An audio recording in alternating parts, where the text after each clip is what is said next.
જેટલો દયાળુ દેખાય ને એટલો જ થોડો કઠોર પણ બનતો હોય છે.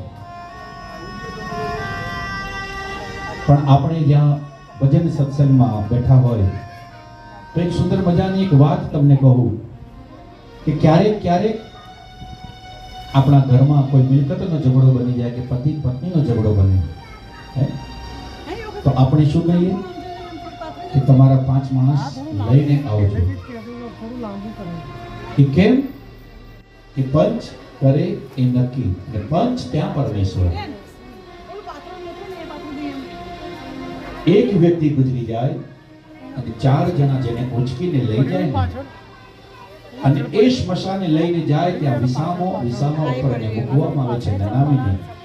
ત્યારે 5 વ્યક્તિ એ મરનાર સાથે 4 જણા ટોટલ 5 જ્યાં વિસામામાં ઊભા રહે ને